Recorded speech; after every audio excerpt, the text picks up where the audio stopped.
The avoidant enters no contact with a set of expectations they have not fully examined, not conscious expectations necessarily, not the deliberate predictions of someone who has thought through the situation carefully and arrived at considered conclusions about what the period of no contact will produce.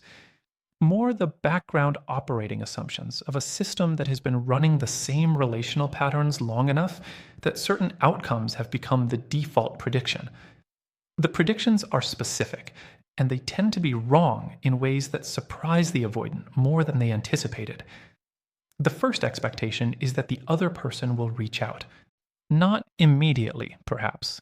The avoidant system does not typically predict the instant pursuit of the first hour or day, but soon, within the time frame that the pattern's history suggests is reasonable, within the window that previous experiences of distance have established as the typical duration before the other person's orientation toward the connection produces some form of contact.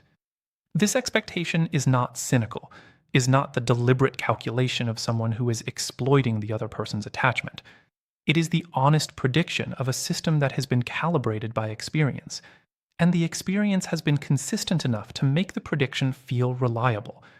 The empath has always reached, has maintained orientation toward the connection across previous distances, has been the one whose genuine investment kept the possibility of contact alive even when the avoidance behavior was organized around creating space.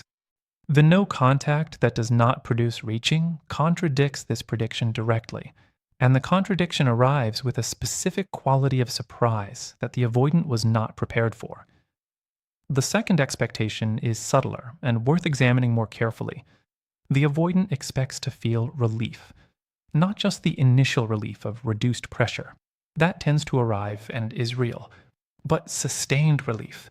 The ongoing, confirming, this was the right move quality of someone who created distance and found the distance to be what the defended life promised it would be: comfortable, adequate, the proof that the self-sufficiency narrative was accurate. The expectation of sustained relief is the prediction that the no contact will confirm what the defended life has always claimed, that genuine connection was not as necessary as the dynamic's intensity suggested, that the absence of the specific person would resolve into the ordinary, manageable, adequately handled conditions of the defended life. The surprise is that the relief does not sustain in the predicted form. The initial exhale is real, but underneath it, in the subsequent days and weeks, something persists that the sustained relief was supposed to have replaced. The specific absence of the specific person, not the generic discomfort of transition. The particular, named, directional quality of missing someone, whose specific presence had a quality that the defended life's ordinary offerings are not adequately substituting for. The avoidant expected to feel free, finds instead that freedom has a specific texture that was not anticipated, a texture that includes the persistent presence of what was stepped away from. The third expectation is the one that produces the most genuine surprise when it is contradicted.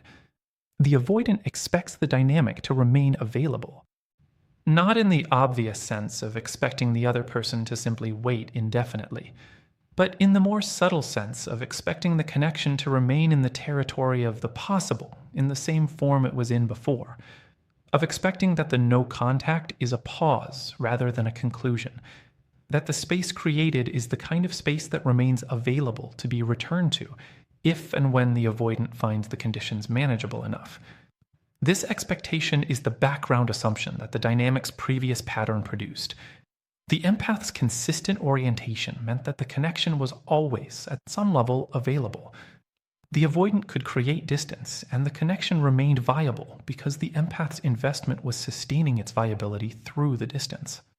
What the avoidant does not anticipate is that the no contact might be the empath genuinely releasing the connection, not dramatically, not through the announcement of a final decision, but through the genuine interior reorganization of someone who has stopped maintaining the connection's viability through the quality of their own investment. When the empath is genuinely elsewhere, genuinely inhabiting their own life as the primary concern of their own interior, rather than maintaining orientation toward the connection through the no contact. The connection is not available in the same form, is not the paused thing that can be resumed when the avoidant finds the conditions right. It is genuinely changed by the empath's genuine interior movement. And the avoidant, expecting to find the connection waiting in the form it was left in, finds instead that the person has moved. Not dramatically, simply genuinely.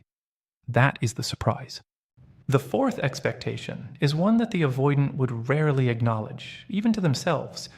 The avoidant expects to remain the primary concern of the person's interior during the no contact, not as a grandiose claim, not as the deliberate belief that the other person is spending all of their time thinking about the avoidant, but as the background assumption that the connection remains the organizing concern of the other person's interior, even in the absence of contact.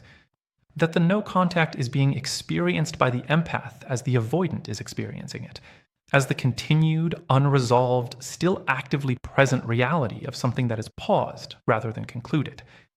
The expectation that the empath's interior remains organized around the connection is the assumption that the empath's previous orientation was permanent, rather than the expression of genuine ongoing investment that could genuinely redirect when the investment was no longer being returned.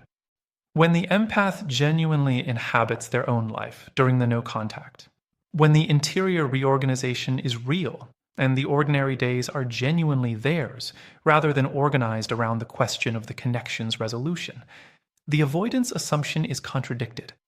The empath is not primarily thinking about the avoidant, is genuinely elsewhere, in their own life, in the actual, present, genuinely inhabited quality of someone who is returned to themselves. That reality, the empath's genuine interior elsewhereness, is what the avoidant encounters when contact eventually occurs, or when the peripheral signals of the empath's changed orientation become available. And it surprises them in a specific way. Not the surprise of the model disruption, though that is part of it. The more personal, more directly felt surprise of discovering that someone whose consistent orientation was so reliable has genuinely redirected, has genuinely moved, is genuinely somewhere else. These four expectations, reaching will come, relief will sustain, the connection will remain available in its previous form, the empath's interior will remain organized around the connection, are the avoidant's secret predictions during no contact. Secret not because they are deliberately hidden, because they are not fully conscious, are the background operating assumptions of a system that has been running on predictions built from the pattern's history. And when all four are contradicted, when the reaching does not come, the relief does not sustain, the connection is not waiting in its previous form, and the empath's interior is genuinely elsewhere, the avoidant encounters the specific, comprehensive, cannot be managed around surprise of having all of their predictions fail simultaneously. That comprehensive failure of prediction is where the most genuine available opportunity for the avoidant's own development exists. Not as the guaranteed outcome, not as the automatic product of the predictions failing, but as the genuine opening that the comprehensive surprise creates. When every prediction has failed, when the defended life's operating assumptions about how the dynamic works have been clearly, undeniably contradicted by the actual conditions, the avoidance system is in the most available position for genuine questioning of the premises. Not questioning in the sense of intellectual doubt, questioning in the sense of the genuine, uncomfortable, this requires honest engagement confrontation with whether the premises themselves, the assumptions the system has been running on, are accurate accounts of reality or the defended life's convenient simplifications. The empath did not reach. The relief did not sustain. The connection is not waiting. The person is genuinely elsewhere. What does that mean? The honest answer to that question, the genuine, unflinching engagement with what the failed predictions actually reveal, is the beginning of whatever the avoidant's own genuine development eventually produces.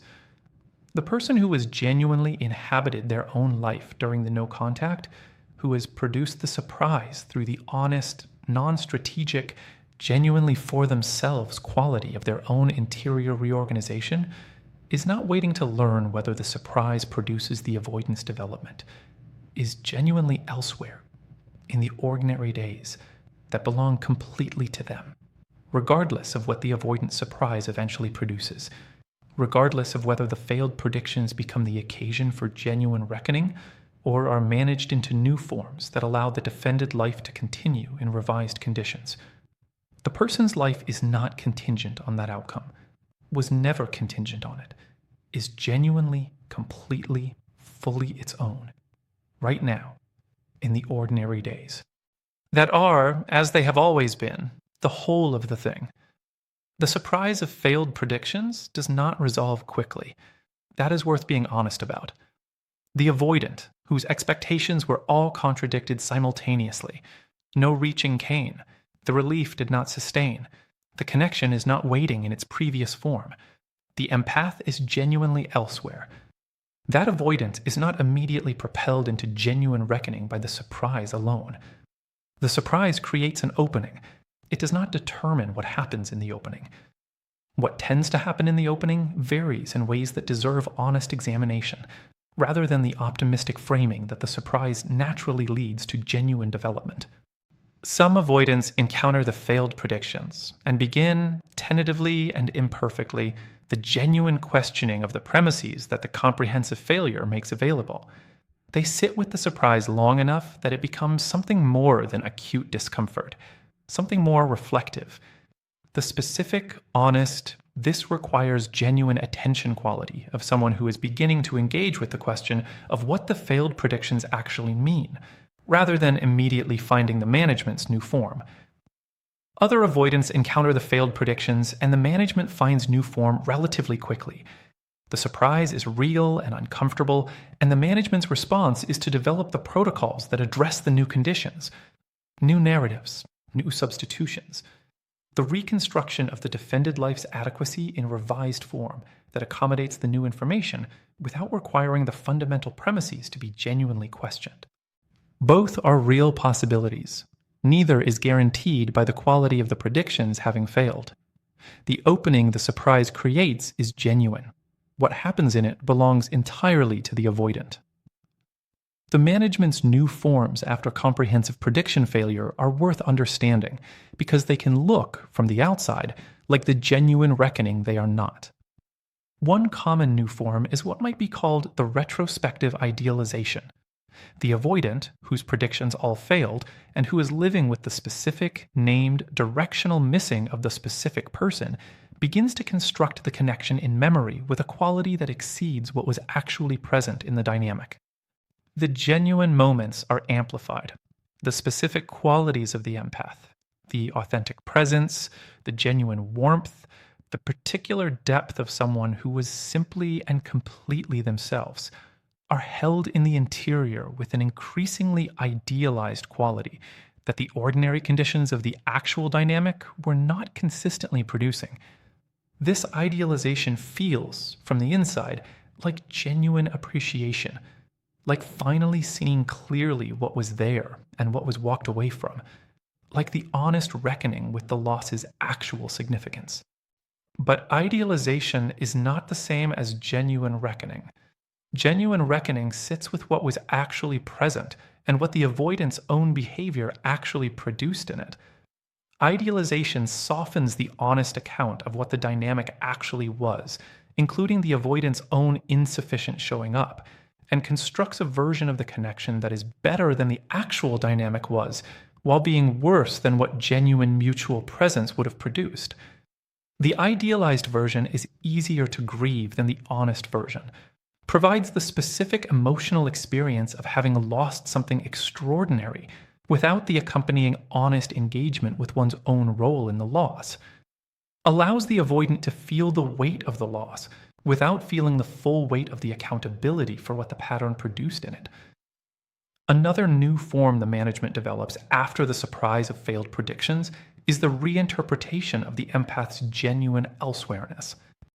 The empath being genuinely elsewhere, genuinely inhabiting their own life, genuinely not organized around the connection as a primary concern, is the specific, real, surprising condition that the avoidance predictions did not account for. And the management's response to that condition tends to find a version of it that is more comfortable than the honest account. The reinterpretation tends to go in one of two directions. The first is the conversion of the empath's genuine elsewhereness into a temporary condition. The management constructs the narrative where the empath is in a phase, processing, healing, creating space, that will eventually resolve back into the orientation toward the connection that the prediction was based on. The elsewhereness is not genuine redirection. It is the pause before the inevitable return to the familiar orientation. This reinterpretation is more comfortable than the honest account because it preserves the prediction's essential structure while acknowledging the temporary contradiction. The empath will reach eventually. The connection is still available in its previous form, eventually. The predictions were right in their essential character, if slightly off in their timing. The second direction is the conversion of the empath's genuine elsewhereness into a statement about the empath rather than about the avoidance pattern. The management constructs the narrative where the empath's genuine redirection is the evidence of the empath's inability to sustain genuine commitment, or of the connection not having been as deep as it appeared, or of something about the empath that makes the redirection understandable as their characteristic response, rather than as the honest consequence of the avoidance pattern producing the conditions that made genuine redirection the appropriate response. Both reinterpretations protect the avoidant from the honest engagement with what the empath's genuine elsewhereness actually represents, which is the natural, self-respecting, this is what genuine care for oneself requires consequence of someone who was genuinely investing in a connection that was not genuinely returning the investment, and who was genuinely redirected because genuine care for their own life required it. Seeing these management forms clearly is not primarily useful for the person who is living the elsewhereness. The person being genuinely elsewhere does not need to understand the management's new forms in order to continue being genuinely elsewhere. The elsewhereness is not a position being maintained strategically against the management's attempts to reinterpret it. It is the genuine, honest, natural condition of someone who has done real interior work and is genuinely inhabiting their own life as the primary concern of their own interior management. That genuineness does not require understanding the management to sustain itself. It sustains itself through the genuine quality of the inhabitation, through the actual, real, nourishing engagement with the life that is actually present, through the continued, patient, honest showing up for the ordinary days that belong genuinely to the person. What is useful is the honest understanding of what the avoidance surprise and its aftermath reveal about the pattern itself. The expectations that failed, the reaching, the sustained relief, the connection waiting, the empath's interior remaining organized around the connection, were not arbitrary predictions, were the specific, honest expression of what the pattern had trained the avoidance system to expect from intimate dynamics. The pattern trains these expectations through the consistent experience of them being met. The empath reaching has been consistent. The relief of distance has been the pattern's characteristic consequence. The connection remaining available has been the reliable feature of the dynamic structure. The other person's interior remaining organized around the connection has been the ongoing reality that the empath's consistent investment was producing.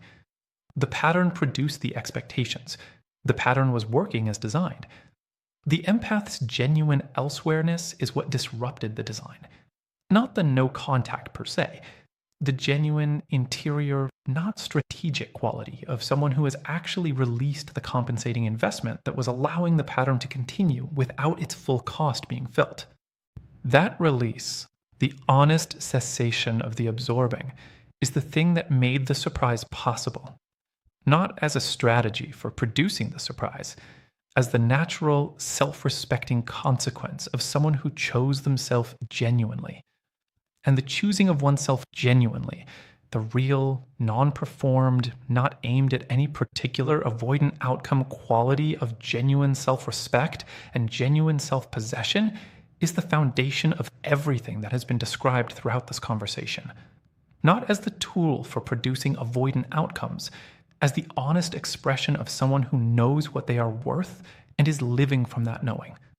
In the ordinary days, without the portion held in reserve for someone else's surprise, without the awareness of the predictions that failed or what the failure produces, simply living, genuinely, completely, in the actual present, which has always been the whole of the thing, and remains so, right now. Whatever the avoidant is doing with the surprise of their failed predictions, whatever the management is constructing in the opening the comprehensive failure created, the person is elsewhere, genuinely, in their own life, which is complete, right now, without waiting for anything to arrive or resolve or confirm what was always already true. The person is enough. The life is enough. The ordinary days are enough. They always were. The surprise settling into the avoidance interior does its own quiet work over time, not the dramatic, crisis-level disruption of the immediate aftermath when all 4 predictions failed simultaneously. The slower, more persistent, less acute work of genuine, unresolved material that has not been adequately processed through the management's available tools. This slower work is worth naming honestly, because it is where the most genuine interior movement, when it happens, tends to actually occur, not in the acute phase of the surprise, in the longer, quieter, this keeps being present in a way I have not fully addressed phase that follows. The avoidant who has encountered the comprehensive failure of their predictions has material in the interior that the management is working to address through the new forms described previously. The retrospective idealization, the reinterpretation of the empath's elsewhereness, the reconstruction of the defended life's narrative in revised form. These management forms do their work with varying efficiency depending on the specific avoidant and the specific conditions of their life. Some of the time they are adequate. The material becomes manageable. The defended life resumes something like its previous quality.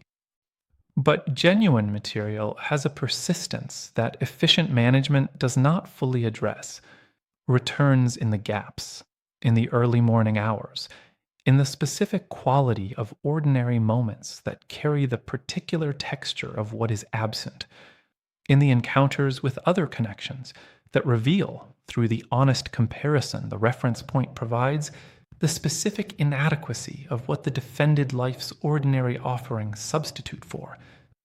The returning is the slower work, and what it produces, over sufficient time, in sufficient conditions, is a gradual exhaustion of the management's new forms. Not a sudden exhaustion. The management is durable, has been running long enough to have considerable staying power. But durable is not indefinite. The new forms require maintenance. The retrospective idealization requires the ongoing construction of a connection that was better than it actually was. The reinterpretation of the empath's elsewhereness requires the ongoing denial of what the honest account would reveal. The revised defended life narrative requires the continued suppression of the material that the surprise left in the interior. Maintenance costs something. Over sufficient time, the cost of maintaining the new forms begins to press against the defended life's available resources in ways that the defended life before the surprise did not require. Before the surprise, the management was running efficiently. The predictions were being confirmed by experience. The pattern was working as designed. The empath's consistent investment was sustaining the conditions the pattern requires. After the surprise, the management is running less efficiently. The predictions were wrong. The conditions the pattern requires are no longer being provided. The material from the comprehensive failure is in the interior and is not fully resolving, despite the management's work. The defended life is more effortful than it was, and the effort is not producing the previous quality of result. At some point in this gradual accumulation, not predictably, not inevitably, but genuinely possible in the conditions the surprise created, the avoidant arrives at what might be called the exhaustion threshold, the point where the effort of maintaining the management's new forms exceeds the estimated cost of the alternative. The alternative being the genuine engagement with what the surprise was actually revealing, the honest sitting with the failed predictions and what they mean, the actual unflinching engagement with the question the comprehensive surprise was always asking underneath the management's various responses to it. The question being, what does it mean that everything I expected was wrong? Not as the intellectual puzzle, as the genuine personal. This is about my own pattern question of what the prediction's failure reveals about the premises on which they were built. The premises, honestly examined, tend to reveal something that the management was specifically constructed to prevent the avoidant from having to look at directly. The premise that the other person's consistent investment was a reliable feature of the dynamic, rather than the product of a genuine person making genuine choices that could genuinely change. That the empath's orientation toward the connection was something the dynamic produced, rather than something the empath was choosing to provide. That the compensating investment was a structural feature of the situation, rather than the ongoing, renewable, could be withdrawn at any time generosity of a specific person with a specific interior. The premise that genuine connection was available to the avoidant, without the avoidant being required to be adequate to it. That the pattern could continue because the consequences of the pattern were being absorbed by someone else. That the defended life was genuinely self-sufficient because the empath's investment was quietly supplementing what the defended life actually produced on its own. These premises are the honest foundations of the predictions that failed, and their honest examination is the specific, genuine, this is what genuine reckoning looks like engagement with what the surprise was always pointing toward. None of this is the person's work to do, cannot be done by the person on the avoidant's behalf, cannot be accelerated by the quality of the person's genuine elsewhereness, or the authenticity of their self-respect, or the completeness of their ordinary inhabited life. It belongs to the avoidant, entirely, in whatever interior conditions eventually produce it, on whatever timeline the genuine exhaustion of the management's efficiency eventually arrives, if it arrives. The person, as has been said throughout this conversation, in every form it deserves to be said, is living their life. Not waiting for the exhaustion threshold to be reached, not monitoring the management's efficiency for signs of its approaching failure, not organized around the question of whether the genuine reckoning is occurring in the avoidance interior, simply present, in the ordinary days, with the genuine, nourishing, actually their own quality of a life that is genuinely inhabited, rather than organized around someone else's interior process. That life has its own content, its own texture, its own genuine forward motion that does not require any particular development in the avoidance interior to continue being what it is. The surprised avoidant is somewhere, doing what they are doing with the surprise, managing it or beginning to genuinely reckon with it, or somewhere in the specific, unresolved middle territory between those two. The person is here, in the actual present, in the ordinary days, completely, without the portion of the interior held in orientation toward the avoidance process. Simply here, which has always been and remains the whole of the thing, and is enough. The genuine reckoning, when it begins, does not announce itself clearly. That is one of the honest things worth saying about what genuine interior movement actually looks like from the inside of the avoidance experience. It does not arrive as the dramatic recognition of a turning point. It does not feel, in the moment of its beginning, like the significant interior event it may eventually prove to be. It tends to feel more like fatigue. The specific, quiet, this is getting harder to sustain fatigue of someone whose management tools are requiring more effort than they were, and producing less adequate results. Not the crisis of someone who has clearly hit a wall. The gradual, cumulative, when did this become so effortful quality of a system that is working harder to maintain what was previously maintained with considerably less cost? That fatigue is genuinely significant, even though it does not feel significant in the moment. It is the interior's honest signal that the management has reached a level of inefficiency that genuine engagement with the underlying material would address more adequately than any further refinement of the management's forms. The fatigue tends to produce a specific kind of honesty in the avoidant that the defended life's ordinary conditions do not. Not the full, direct, this is what the pattern actually costs honesty of complete, genuine reckoning. Something more preliminary. The specific, quietly honest quality of someone who is too tired to maintain the full efficiency of the narrative, and is, in the gaps that the fatigue creates, allowing slightly more accurate thoughts to surface than the management would typically permit. Thoughts like, the defended life is lonelier than the narrative acknowledges, like, the ordinary connections available within the defended life have a quality that is noticeably different from what was present in the dynamic that the pattern exited. Like, the relief that was supposed to have resolved into genuine comfort has not fully resolved, and it has been long enough that the not resolving deserves honest attention. These thoughts are not yet the genuine reckoning, are the beginning of the honest engagement that genuine reckoning eventually requires. The preliminary softening of the narrative's efficiency that makes the more direct engagement with the underlying material gradually more available. The preliminary softening has a specific relationship to the empath's genuine elsewhereness that is worth examining honestly. The empath being genuinely elsewhere, not monitoring the avoidance process, not organized around the connection as a primary concern, not waiting in any form for the reckoning to produce a particular outcome, creates a specific kind of space in the avoidance interior. Not the space the management was hoping for. Not the comfortable space of the compensating investment having been withdrawn temporarily, providing the reduced pressure that the distance was always supposed to provide. A different space. The space of genuine absence, of the specific, particular, not substitutable quality of the empath's presence genuinely not being there in any form. Not in the peripheral engagement, not in the background orientation, not in the quiet availability of someone who is still, even in no contact, primarily organized around the connection. That genuine absence is not comfortable, but it is honest.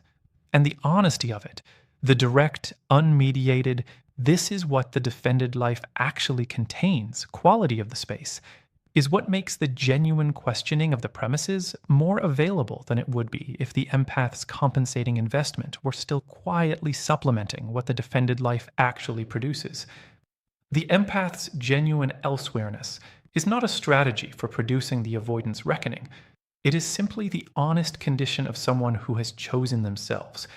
And as its honest consequence, not its intended effect, it creates the conditions in which the avoidance genuine interior work is most genuinely possible. The person does not need to know any of this.